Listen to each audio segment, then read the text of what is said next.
That's um, very, very foundational aspects of the teaching and practice in all the Buddhist traditions.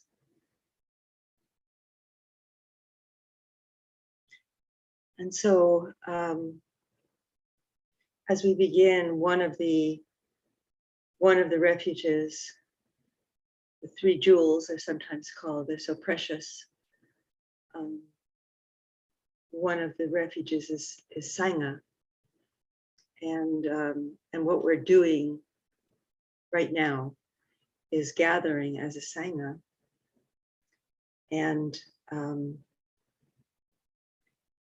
And so I'd invite you just to take in the presence of the people who are gathered, although we're not in the same, all in the same space. We're gathering in time and in a way we can open up and extend our sense of what does being together mean in space. We can expand that perhaps to understand how we are together, not in one room, but together in this world, together in these conditions. Although all of our conditions are somewhat different, there are many common threads, common experiences that we're sharing at this time in our lives and in the history of our societies, our countries. So so just to take a moment to the preciousness of gathering with friends, to consider these precious teachings and to practice the path of awakening. How special is that? How extraordinary is that to do that?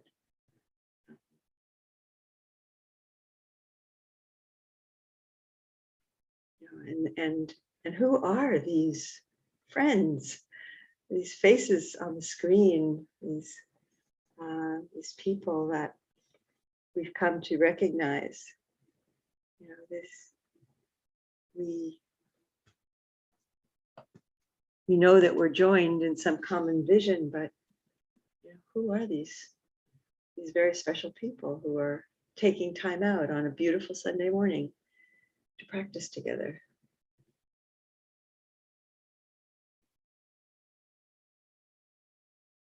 So we begin by honoring the Buddha, honoring the awakened one. And when I chant this part of the precepts, the first part, which honors the enlightened one,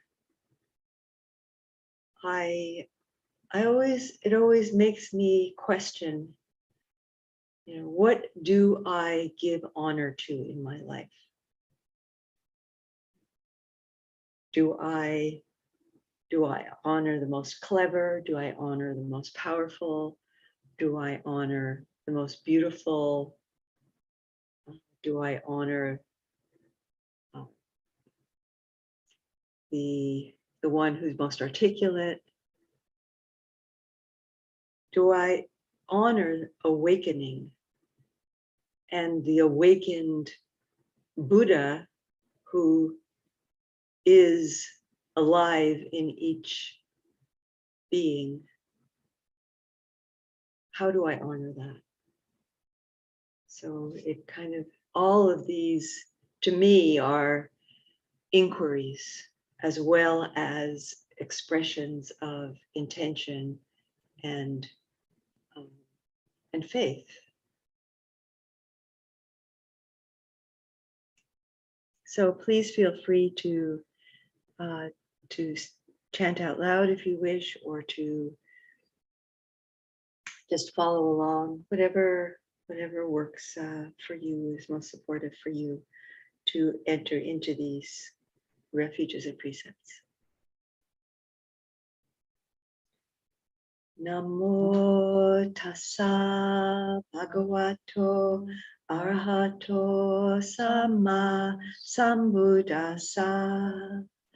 Namo tassa bhagavato arahato samma sambuddhassa.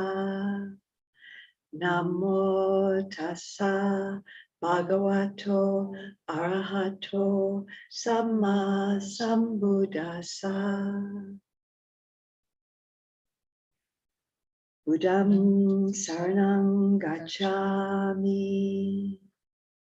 Dhammam saranang gacchami. Sangham saranang gacchami. Dutiyampi Buddhang saranang gacchami. Dutiyampi Dhammang saranang gacchami. Dutiyampi Sangham saranang gacchami. Tatiyampi Buddhang saranang gacchami. Tatiyampi Dhammang saranang gacchami. Tatiyampi Sangham saranang gacchami.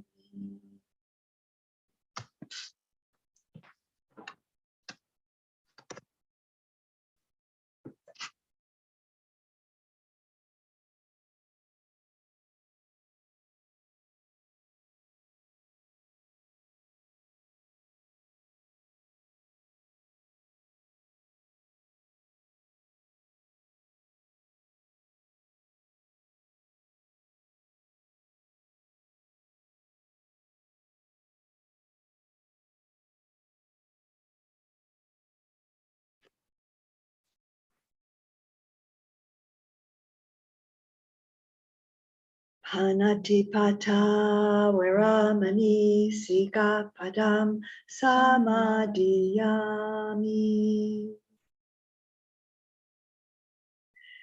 Adinadana Veramani Sikapadam Samadhiyami.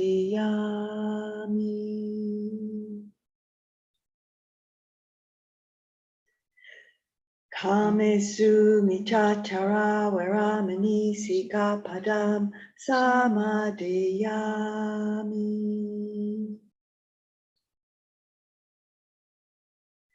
Musawada Veramani Sikapadam Samadhiyami.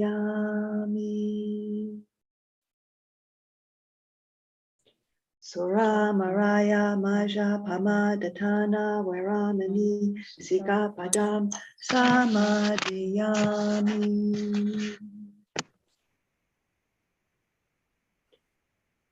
Idam Nisilam Magafala Nyanasa Pachayo Hotu.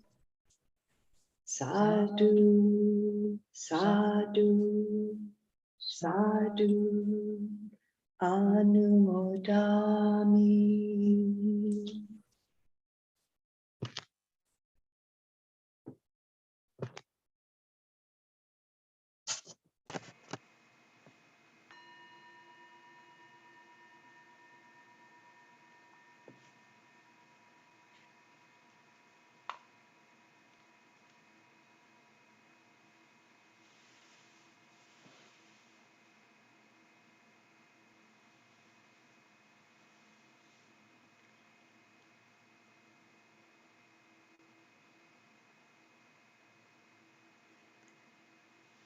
Let's take a posture for meditation, finding a posture that is supportive to you right now. Tuning into your body and asking, what is the way that you can arrange your body, comport your body that will support calmness and alertness. Is it sitting in a chair or on a cushion or bench or lying down or standing up?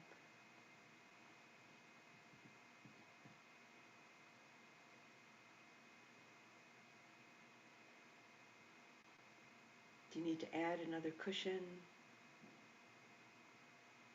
It's really tuning into your body and taking a minute to find that most supportive posture for right now.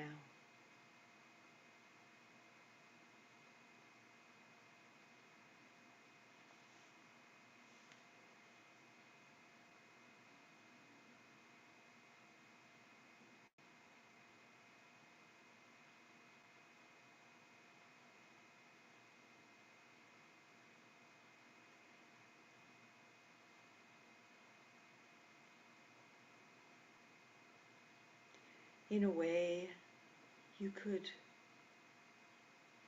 consider that taking refuge in Sangha begins with the body, begins with respecting the body, appreciating the body, listening to the body.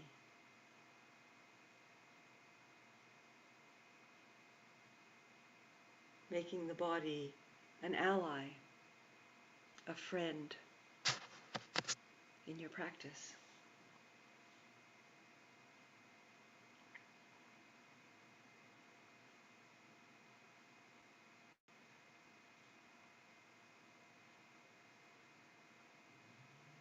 The Sangha is the expression of our embodied practice.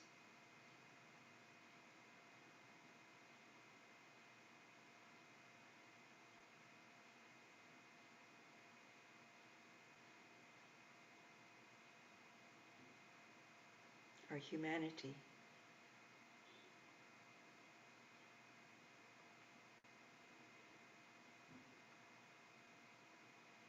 On the path.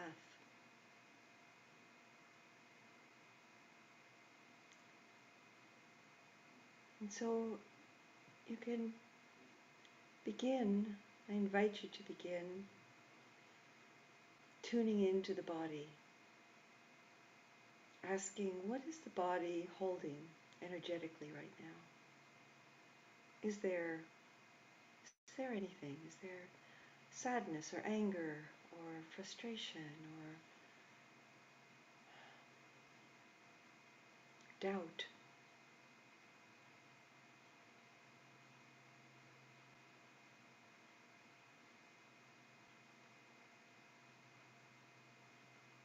Daryl, sorry to interrupt. Can you speak a little louder? Sorry. Sure. Yeah. Thank you.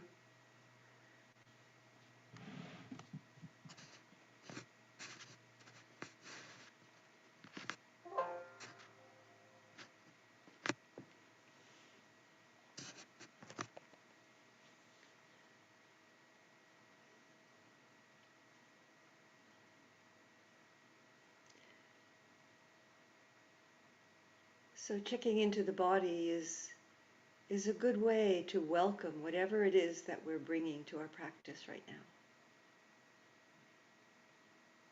It's not that we need to be a certain way to begin our practice, that we need to already be mindful and calm and free from the hindrances. We come to practice in each moment as we are. And the meaning of refuge is that it's always there for us. The generosity, the compassion, the openness and acceptance of the Buddha is always there for us, however we're showing up.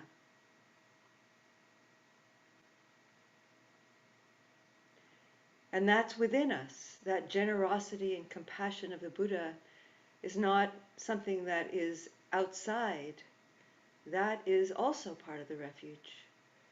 That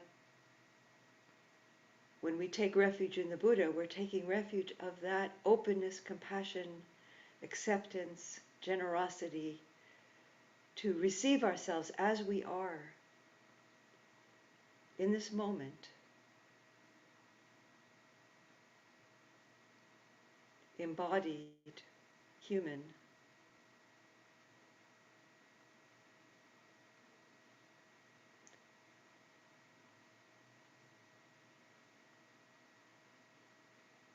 Remembering our orientation toward freedom.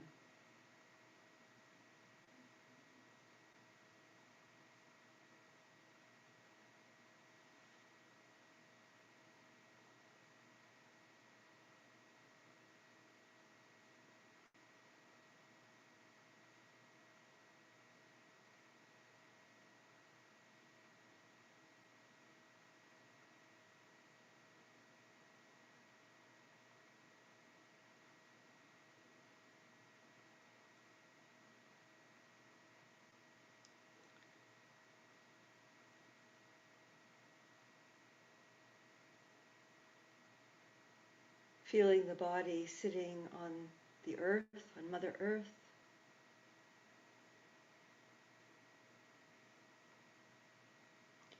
In this particular spot, in this particular moment.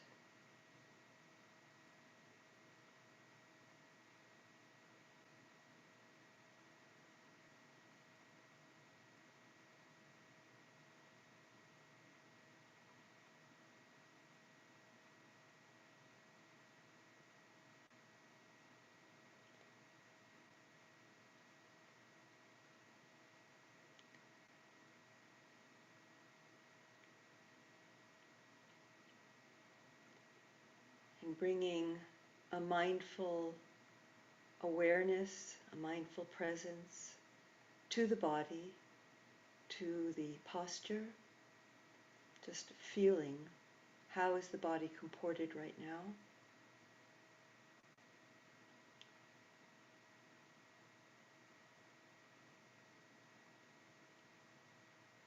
To the energy of the body.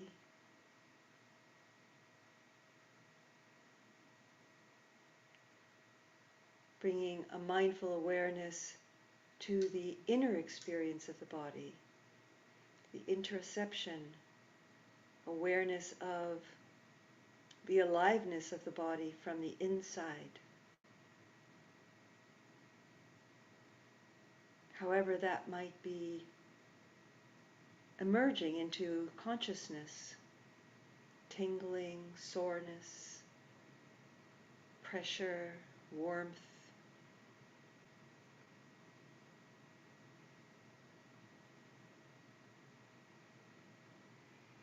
coolness.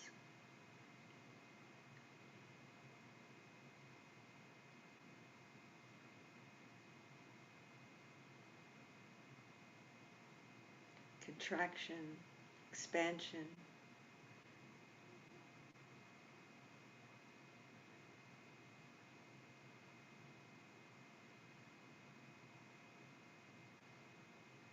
Tightness, relaxation.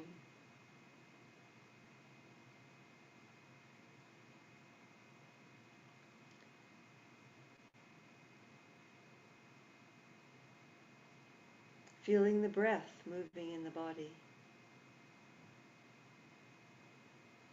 Perhaps in a particular place, such as the nostrils or the windpipe or the chest or belly. And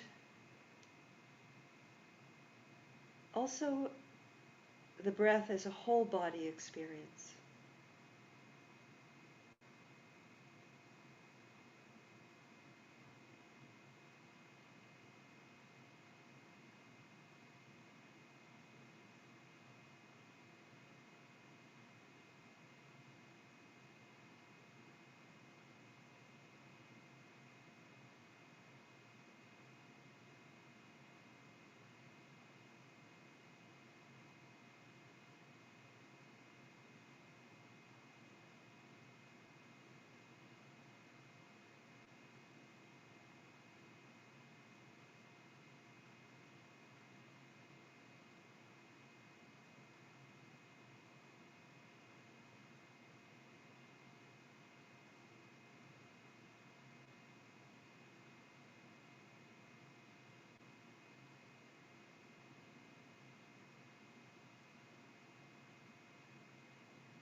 It's not necessary to have a narrow focus for your attention.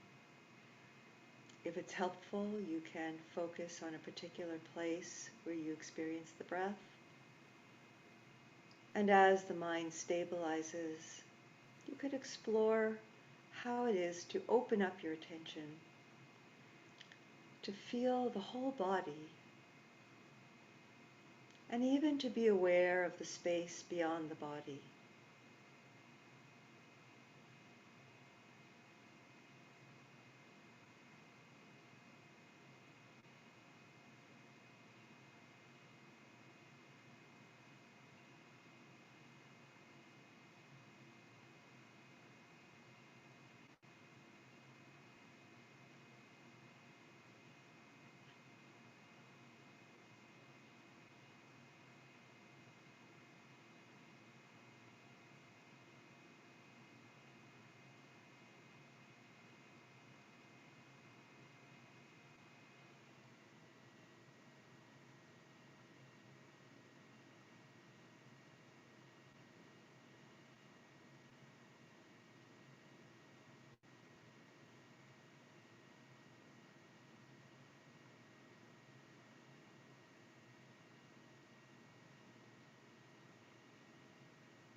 The breath, body sensation, or the arising and passing away of sound can be a helpful way for the mind to come back to the present moment.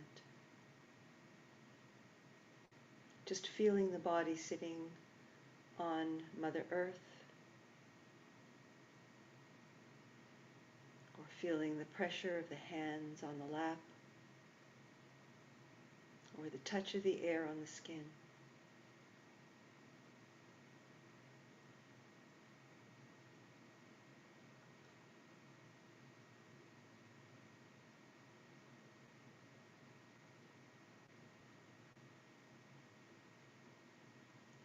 Hearing the arising and passing away of sound.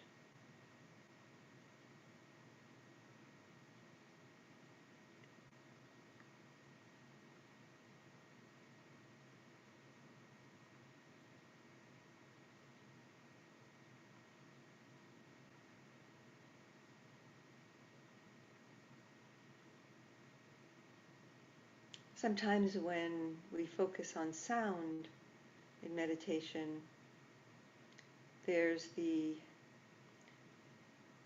perception that sound is out there somewhere. It's separate from the body. And it's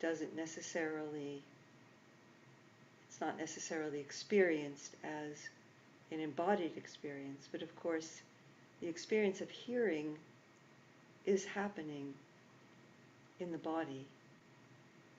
Outside are only vibrations, waves that reach the inner ear and then are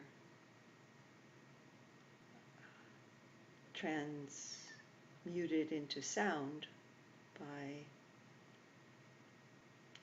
the nervous system. So if you are hearing, if hearing is a meditation object for you, I invite you to explore hearing as an inner experience. an embodied experience.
when we find ourselves getting caught up in some kind of drama, self-construction, narrative, or just some energetic wanting or aversion, or some state of self-judgment, or whatever it is, we get caught. We get caught up. We get lost. We lose our way. And we can come back. We can reconnect with mindfulness. A simple way to do this is to connect with the sensation of the breath,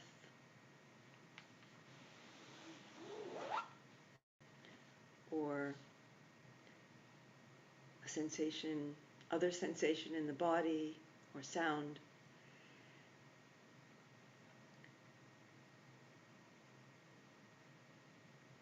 And then as we come back to the moment, it's helpful to take a moment to look, to observe the wake, like the wake of a boat,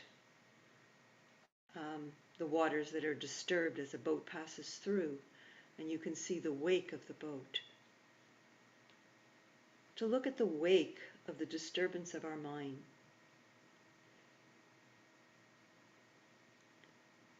To recognize that it's dukkha.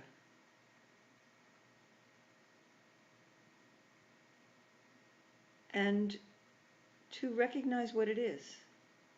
What is it? Is it anger? Is it judgment? Is it getting caught up in some drama, some memory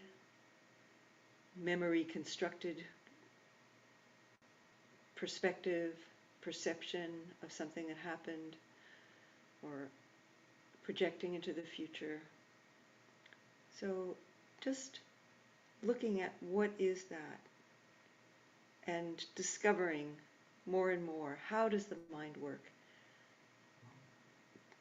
What are the ways that we get sucked in, that we get caught up in the mind?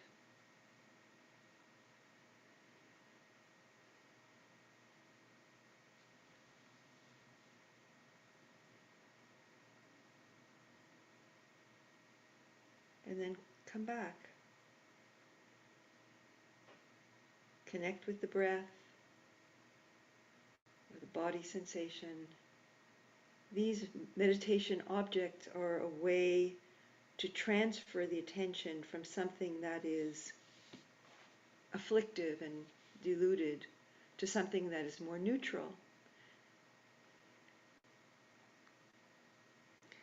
Eventually, we can let go. We don't need to grasp continuously on the meditation object. We can learn to abide in more openness, just abiding in awareness, even for a moment. We can hold the meditation object more loosely. We don't have to tighten around it. It can be a kind of a loose resting with the meditation object. And then we can perhaps let it go into the background. It's there, like the breath can be kind of like a drumbeat in the background, just to remind us of this moment. With a more, in the foreground, there could be more openness, just presence, awareness. Noticing the rise and fall of experience.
As we come to the final couple of minutes of the sitting,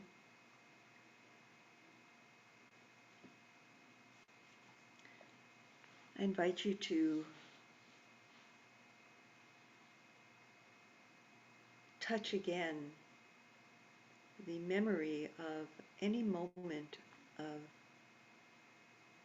peace, of clarity, of openness, of stillness, silence, spaciousness that might have arisen during your sitting.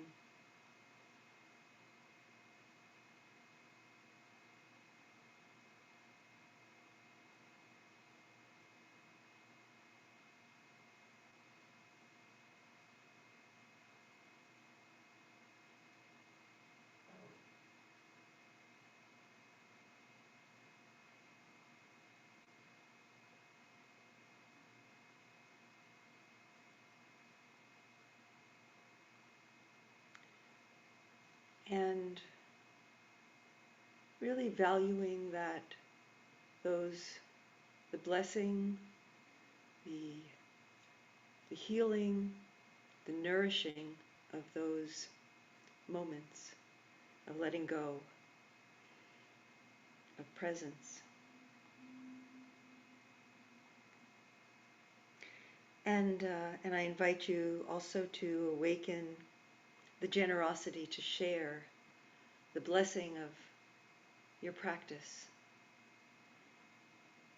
with the world, with all beings, with those who are in close proximity to you, with those with whom you work and play and create.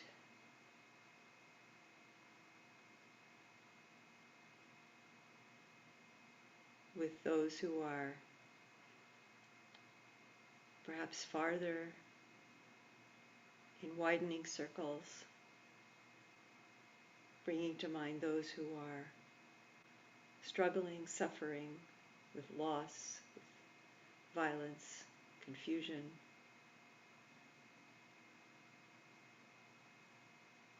That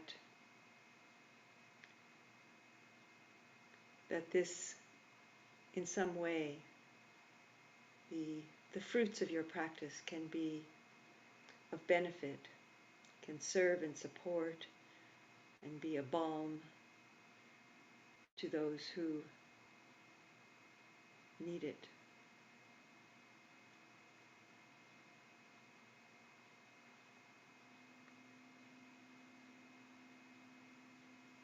Just taking a moment to allow these beings to enter into your consciousness.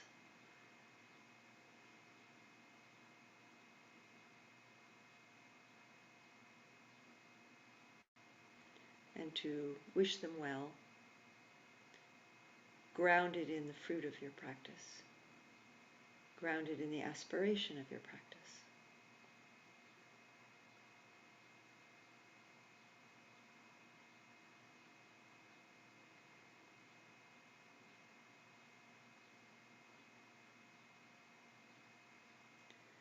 May the blessings of our practice serve and support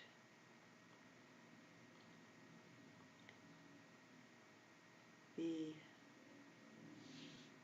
happiness, the well-being, and the freedom of all beings everywhere.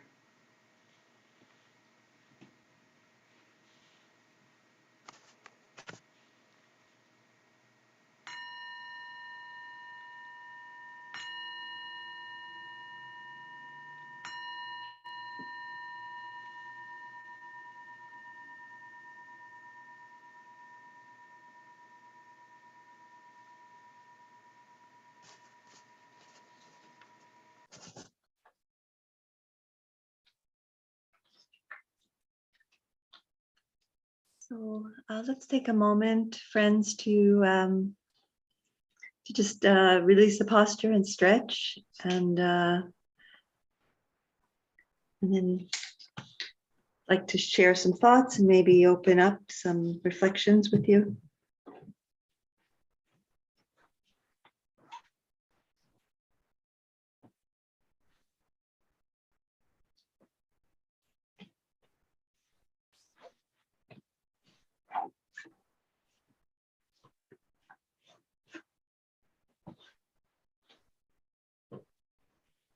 Thank you, Daryl.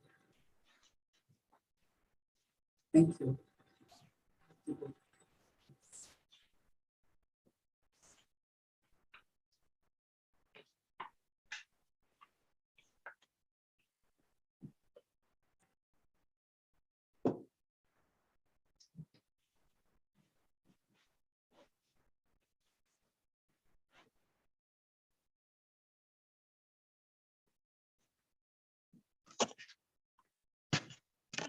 Oh, I thought I paused the recording. It doesn't matter. It's okay.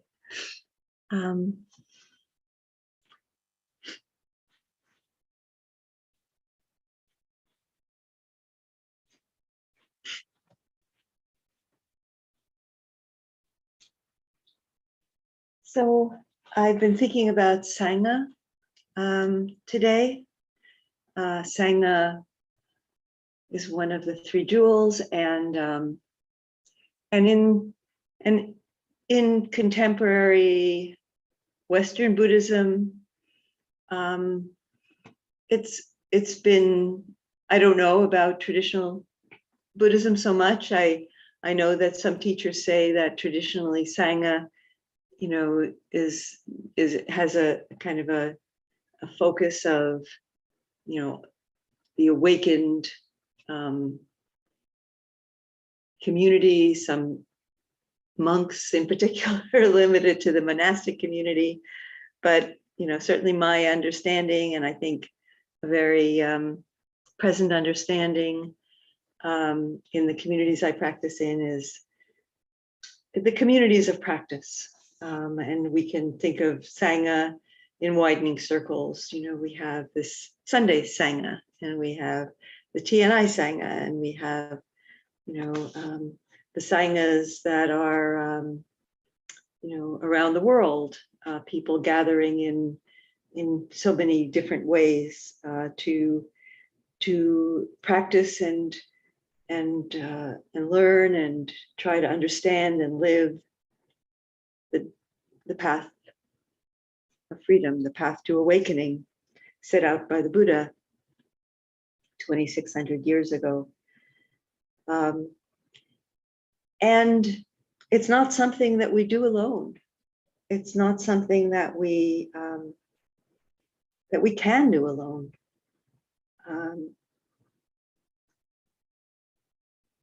Just hearing the teachings is required for us to embark on the path to awakening, hearing or reading, in some way receiving. So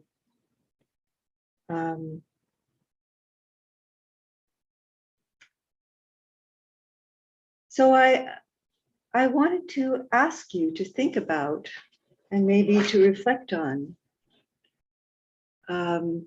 what does Sangha mean to you? And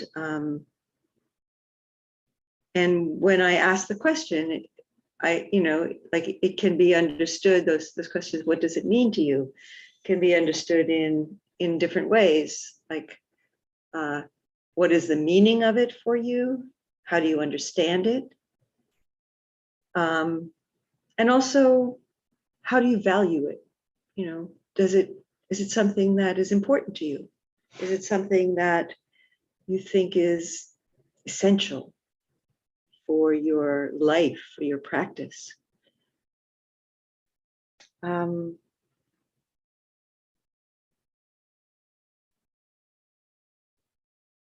What's your vision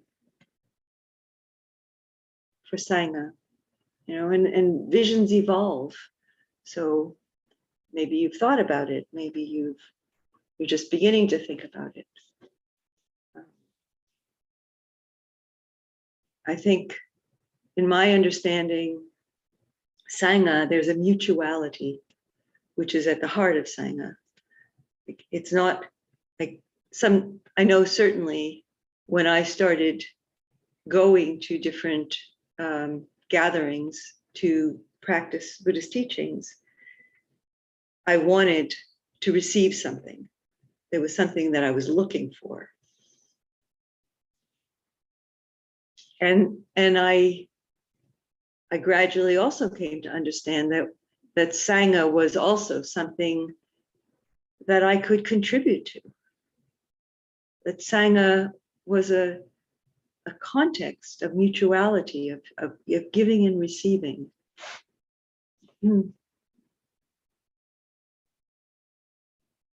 A place of belonging.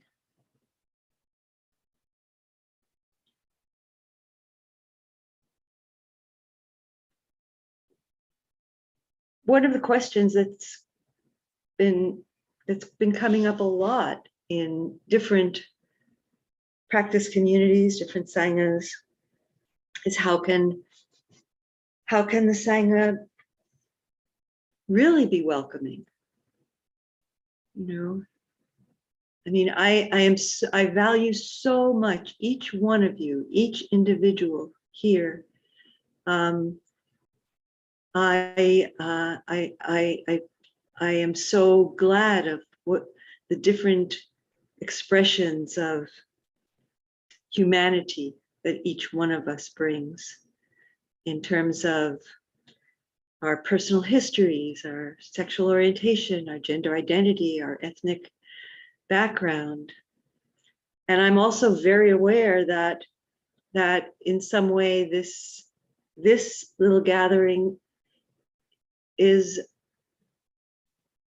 not including and not welcoming some people, because when I look around, I do see that, I mean, I don't know everybody's identity, but you know, it mostly non-BIPOC people, not Black, Indigenous, people of color, presenting. So that feels to me like, well, this, you know, how can sanghas be more welcoming? And BIPOC people are, you know, creating, BIPOC teachers and practitioners are creating spaces to practice. How can we create larger inclusive spaces that everyone feels welcome? How can we welcome people with disabilities, including invisible disabilities?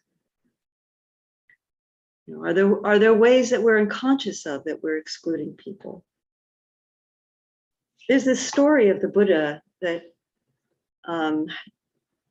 he had a conversation with Ananda, and Ananda had come from being in the community, and he came in. Ananda was the Buddha's cousin and also his personal attendant. And some of the conversations between the Buddha and Ananda are really just very wonderful, because Ananda had the capacity to just say, you know, sometimes very to speak in a very fresh and ingenuous way, you know, what he was thinking or feeling or the questions that he had. And he said, you know, Master, I think that spiritual friendship is half of the spiritual life. You know, meaning it's a lot. You know, like, he was impressed. He was being touched by how important spiritual friendship was. And the Buddha went a step further and said, Ananda, spiritual friendship is the whole of the spiritual life.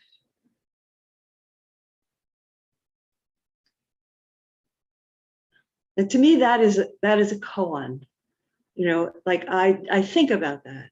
I think, what does he mean? What is he pointing to? It's a statement that just opens up deeper and deeper inquiry for me. What does it mean right now?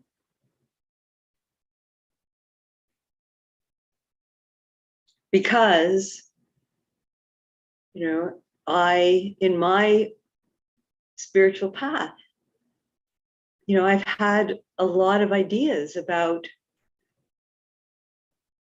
liberation and wisdom, and freedom, and they are, and I have held them as inner experiences. But the Buddha is pointing beyond that. That there's more. It's not like that. We are connected. We are connected to all of life at every moment on the journey.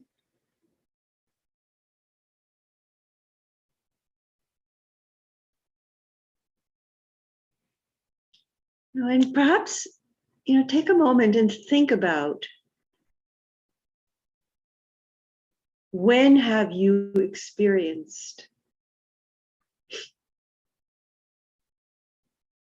having a spiritual friend reach out to you and in some way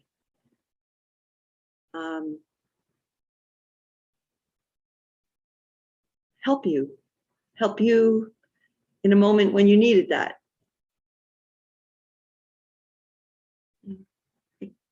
Can you think of a moment when you received benefit, when you received some kind of just what you needed to hear or to receive from someone who, even if they were not even on the Buddhist path, maybe they're on a different path, or maybe they don't see themselves on a path, but somehow coming from a place of wisdom, kindness, compassion, they received something from you. You received something from them. I'm sorry. And then the inverse, can you think of a moment when you reached out as a spiritual friend in generosity and kindness and compassion, and you were aware that somebody needed something in some moment, and you had the courage and the kindness to step up, to step forward?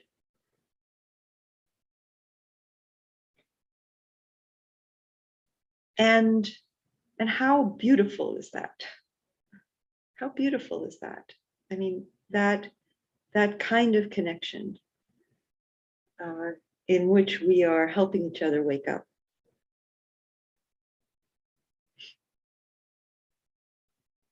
So I'm and why I brought this up today is that I feel we're at a moment that we really need to build Sangha. This pandemic has really impacted us. I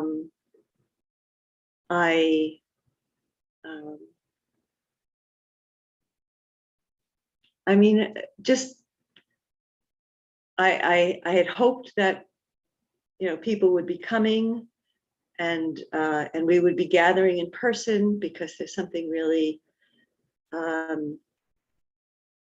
supportive about gathering in person, and we've had in this space, we've had the most we've had is 5 people, and this is not the only place where this is happening. It's happening in Sanghas in Europe and elsewhere in the States, in Canada. It's not an isolated phenomenon.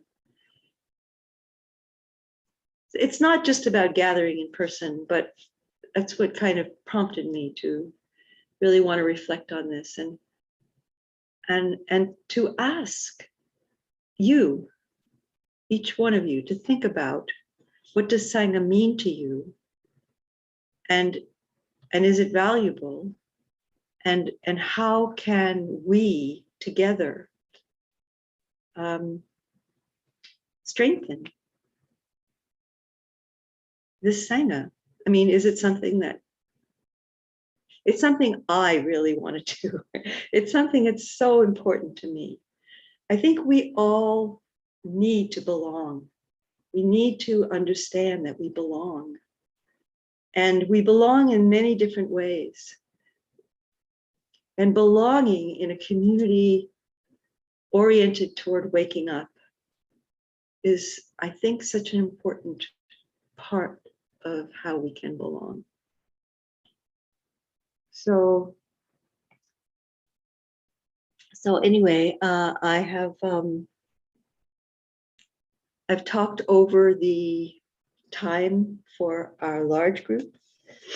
We can continue to talk about this in, I'll make a pause here so that people who only can stay for an hour can sign off. And I want to thank you for coming. I want to thank you for any Dana support that you do and can give to me as a teacher, because my livelihood is my teaching, and I depend on your generosity and your giving to support my teaching. I also want to just reiterate that because of I'm going out to see my son and his family in BC, and then I'll be teaching a week-long retreat in July. And then I'm taking a break in August. And so I will be back teaching in person and online in September. And so for teachers from our community, Coral, Pierre Vincent, Kay, and Gail Horner will be keeping the online Sangha going and offering teachings and supporting practice every week. And I am so grateful for that.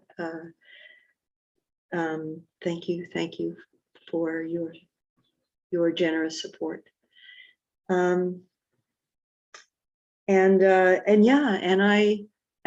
am feeling that, I really do hope that in September we can have an in-person Sangha, this hybrid form of Sangha. And I guess I feel I want to see how it emerges, because right now I'm sustaining it financially by paying the rent, and it's not always covering the cost of renting it. And I began the in-person Sangha because there was an expressed interest, and I understand that people have been reluctant to come out and attend in person.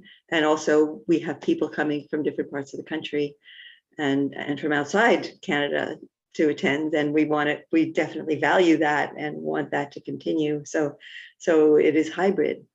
So I do hope that in the fall it can become viable, because I can't continue supporting it financially if it's not covering the cost of the rental for the space. So that's kind of, I just want to be honest and share where I'm coming from with you, because it's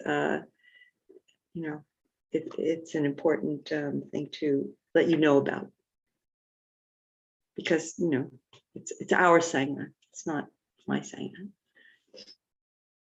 So those of you who need to go, just going to pause for a moment and pause I'll actually stop the recording.